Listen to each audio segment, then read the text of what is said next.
कुछ गुरुदेव हमको ये बताइए, जो हाथीवान महाराज जी का और गुरुदेव का क्या यहाँ का पूरा रहस्य, क्या इतिहास है?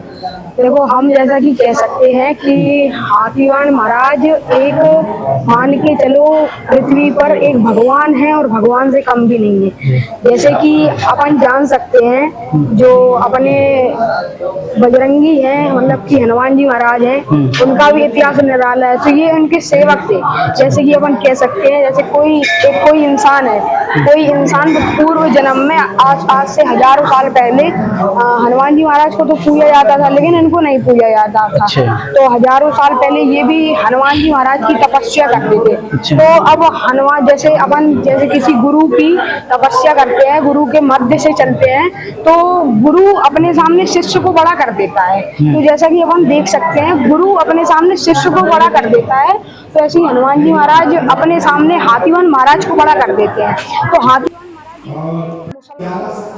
ये अपन कह सकते हैं कि बहुत बहुत उनकी लीला परंपार है। और ये परीत महाराज एक ब्राह्मण है, और वो सिद्ध बाबा महाराज एक क्षत्रिय है, और जो गुफा में है तो उन्हें कह सकते हैं अपन राजपूत। तो उन्हें समाधि वाले महाराज के रूप से जाना जाता है। तो क्या है, जैसा कि अपन देख सकते हैं, पंडोकर के गुरु शरण शर्मा जी यहाँ से मतलब जैसे दरबार लगाते हैं, तो महाराज का एक आदेश है कि हर महीने के एक दिन आपको बरहा धाम में निःशुल्क दरबार लगाना है। ये अपने 5 जिलों के लिए होता है, 4 जिलों 5 जिलों। जैसे कि एक जिला हुआ जालौन, एक दतिया, और एक यहाँ पे हुआ अपना शिवपुरी हुआ, और एक जालौन जिला हुआ। ऐसे 4-5 मतलब जिलों के दरबार लगाते हैं, वो निःशुल्क होते हैं, उनकी कोई वो नहीं है। तो ये महाराज हजारों साल पहले एक हाथी पर बैठ के, जैसे ऐरावत हाथी होता है जो उनके जो हाथी हैं विराजमान हैं, तो उनके क्या है, जो हाथीवान महाराज के जो हाथी हैं वो उनके 9 सूंड थे। जैसे 9 मुख वाले थे, तो उन्हें अपन कह सकते हैं ऐरावत के रूप में उन्हें जाना जाता था। तो वो भी बहुत शक्तिशाली थे। तो ऐसा हुआ एक समय पे ऐसा हुआ कि हाथीवान महाराज ने उन हाथी पर बैठ के समाधि ले ली थी। तो ये चारों अपने आप को भाई मानते हैं, एक दूसरे के जैसे भाई मानते हैं। तो अपने परीत महाराज भी ऐसे, उनने भी समाधि ले ली थी, सामने हाथीवान महाराज ने भी ले ली थी। ऐसे मतलब चारों भाइयों ने समाधि ले ली थी। वैसे भाई तो अलग अलग हैं, लेकिन अब इनको अलग अलग रूपों से अपन पहचानते हैं, अलग अलग रूपों से पहचानते हैं। और आप लोग देख सकते हैं कि कितनी जनसंख्या लगभग आती है। हाथीवान महाराज की कैसी लीला है, अगर इनकी कृपा ना होती तो इतनी जनसंख्या आज यहाँ पे होती नहीं। तो ये तो महाराज की लीला है। और अपन इनका एक शक्तिशाली मंत्र है, जैसे अपन पे कोई शक्ति आती, एक बार समझना, देखो भाई लोग, मैं बता सकता हूँ, अपन पे जैसे प्रेत बाधा है, तो प्रेत बाधा के चलते अगर जैसे अपन को प्रेत बाधा है, तो अपन को क्या करना चाहिए कि हाथीवान महाराज का नाम लेके उनके चरणों में एक नारियल ले लो, लाल कपड़े में बांध के उसको सतिया बना लो, और उसको अपने घर के मंदिर में रख दो। अगर जैसे अपन को प्रेत बाधा है, घर के मंदिर में रख दो, तो हाथीवान महाराज के यहाँ मतलब कि कोई अगर झूठा भी घूम रहा हो, तो बरहा खान पे झूठा कोई मटक नहीं सकता। अगर वैसे कोई हो, अगर कोई देवता होता हो, तो उसकी औकात नहीं है कि यहाँ पे वो मटक जाए। तो अगर जैसे अपन को प्रेत बाधा होती है, तो अपन को अपने घर पे क्या करना चाहिए, एक लाल कपड़े में एक नारियल लेकर उस पे गंगा जल छिड़क के और उस पे सतिया बना के हाथीवान महाराज का नाम लिख दो, मंदिर में रख दो, और बोल दो प्रेत बाधा खत्म। तो क्या है, एक हफ्ते के अंदर प्रेत बाधा खत्म हो जाएगी। इसका प्रमाण भी है, अपने पास साइकोलॉजी भी है, इसका प्रमाण भी है, और इसको अपन देखते भी है। तो हमारी अभी इतनी उम्र नहीं है, लेकिन हमने अभी जितना प्रमाण किया है वो सत्य है। अच्छा, तो गुरुदेव आपकी लगभग कितनी एज रही होगी? हमारी एज है भैया 13 ईयर्स ओल्ड, मतलब 13 साल के हैं। 13 साल की एज में जो इतना हाथीवान महाराज को लेकर के जो एक ज्ञान है वो उस तरीके से है, और सब हाथीवान महाराज की कृपा है। और ये भी बताया कि हाथीवान महाराज कौन थे, आपको किस तरीके से लाभ मिल सकता है। अच्छा गुरुदेव, यहाँ की मुख्य प्रमुखता भी कुछ बता सकते हैं? हाँ, जैसे कि अपन मान सकते हैं कि जो पंडोकर है वो पांडवों का क्षेत्र है। अच्छे। वहाँ पे पांडवों ने वहाँ पे राज किया था। पांडवों के राज के माध्यम से वहाँ पे हाथीवान महाराज खुदने लगे। और अगर कोई कह सके कि हाथीवान महाराज किसी के ऊपर आते हैं, तो ये सत्य बात है कि हाथीवान महाराज की सवारी किसी के ऊपर भी आ सकती है। लेकिन अगर यहाँ पे बराह खान पे कोई जैसे कोई देवता आता है तो हाथीवान महाराज का नाम लेके अगर झूठा भी मटक जाए तो उन्हें हाथीवान ही कहते हैं। लेकिन जो बराह खान के जो हाथीवान सामने विराजमान है, जिनकी लीला परंपार है, वो सिर्फ बराह खान में ही आती है। वैसे अगर हाथीवान महाराज को जगह जगह पुकारा जाए तो जगह जगह वो दर्शन दे सकते हैं, लेकिन ये नहीं देंगे। कोई भी देवता हो, ये किसी को भी भेज देंगे।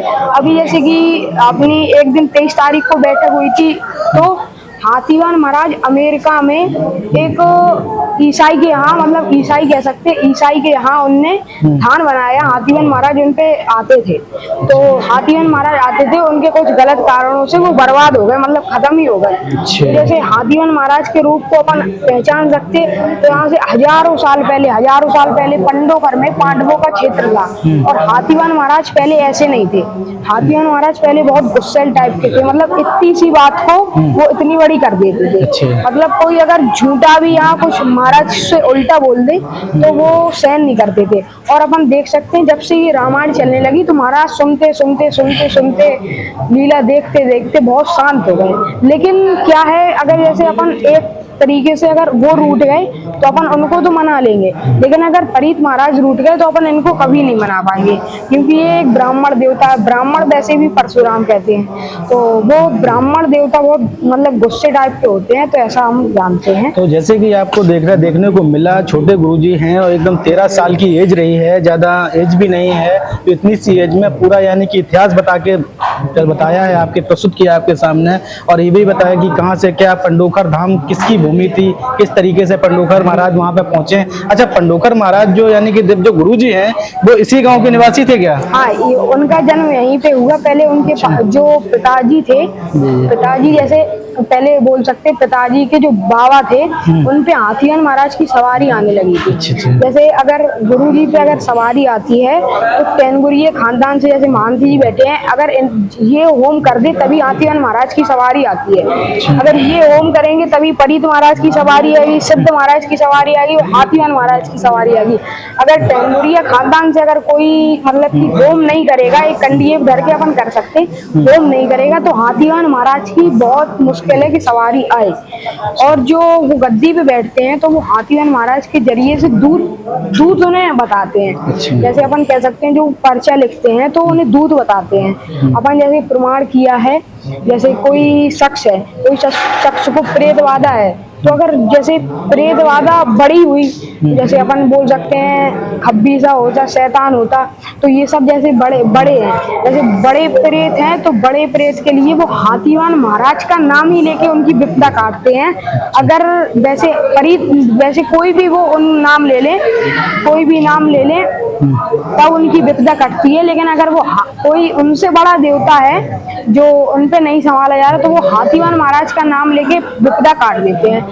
तो अपन जैसे कह सकते हैं, जैसे अपन पे कोई शक्ति है, जैसे अपन दरबार लगाने की सोच रहे हैं, जैसे अपन को दरबार लगाना है, तो दरबार लगाने के लिए अपन को क्या करना चाहिए, जो एक रुद्राक्ष की माला ले लो 108, उससे आप दिन में 5, 11 जैसे कि 21 भी अगर माला अपन करते हैं, 108 बार 1 हो गई, 108 बार 2 हो गई, ऐसे अगर 21 करते हैं तो उसमें भी 4-5 घंटे लग जाते हैं। अपन सुबह नहा धो के माला करने बैठो, झोली में डाल के उसमें अपन 11 या 21 कर सकते हैं। तो उसकी वजह से क्या होता है, अगर जैसे आपकी चलते जैसे आपके इष्ट राम भगवान है, तो अब राम का नाम लेते अगर जैसे 1 महीने हो गए, 2 महीने हो गए, अगर किसी को दरबार लगाना है उसके लिए बता रहे, तो वो माला क्या है, जो अपन माला जाप करते हैं वो इठने लगती है, जैसे ऐसी इठने लगती है वो माला। अगर किसी पे जैसे कोई शक्ति आती और वो दरबार लगाना चाहता है, दरबार लगाने के लिए उसे पहले माला जप करना पड़ेगा, और जो भी उसका प्रिय होगा, जैसे हनुमान चालीसा, राम चालीसा या कोई भी हो, उसको करना पड़ेगा।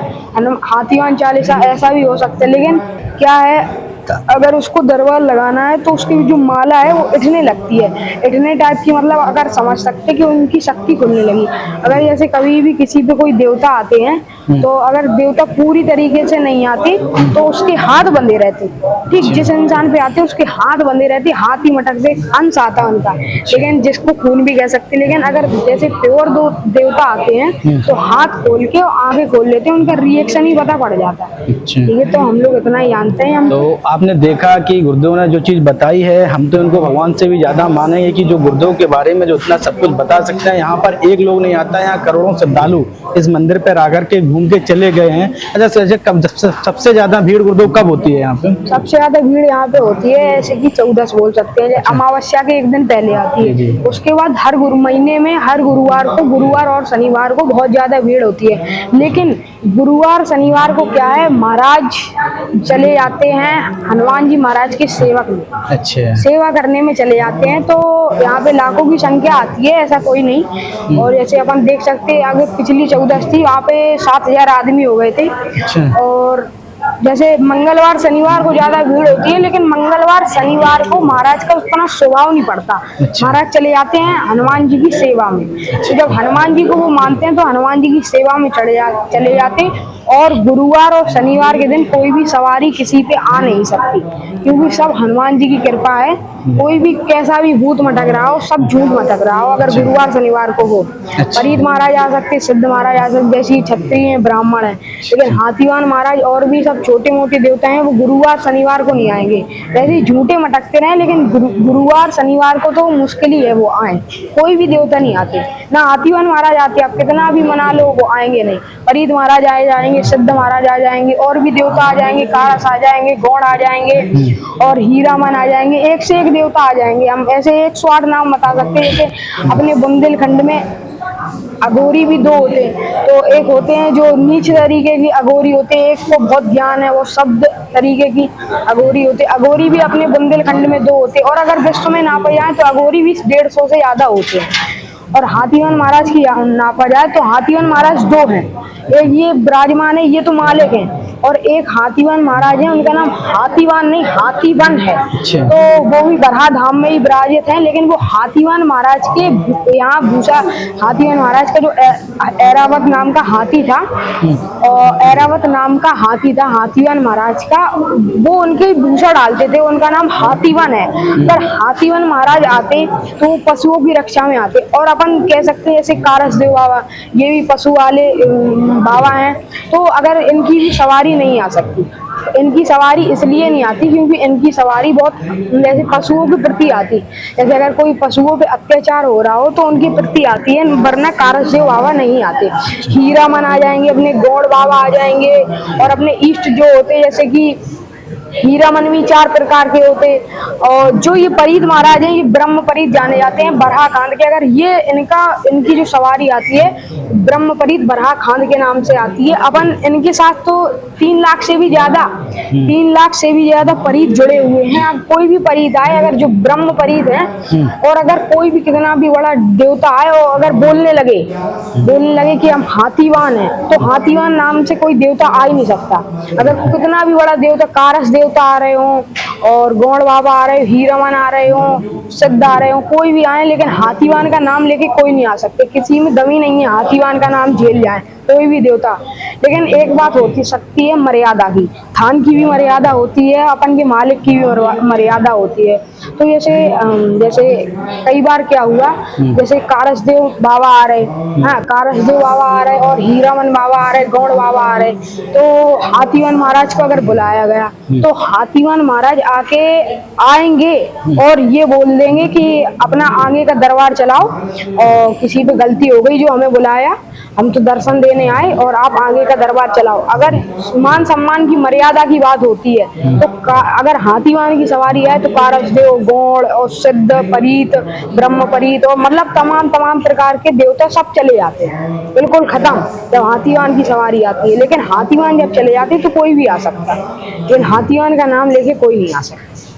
तो जैसे कि आपने देखा, गुरुदेव ने जो बताया बहुत अच्छे से बताया है, पूरा इतिहास बता दिया कि हाथीवान महाराज जी का क्या इतिहास था, किस तरीके से पंडोकर धाम में जो पांडवों की भूमि थी, उस भूमि पे पंडोकर महाराज जो सिद्ध पीठाधीश्वर यहीं से, इसी गांव से बिलोंग करते हैं, यहीं से उनकी जन्मभूमि रही है और यहाँ पर महीना में एक बार दरबार भी लगाते हैं। जैसे कि बताया गुरुदेव, अगर एक चीज हम आपसे पूछना चाहेंगे, ऐसा कौन सा मंत्र है जिससे गुरुदेव खुश रहे हैं हमेशा के लिए महाराज जी?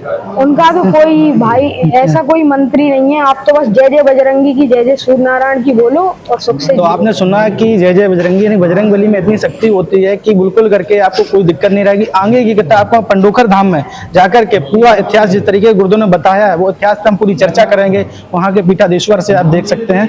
जय हिंद साथियों, देखते रहिए TV6।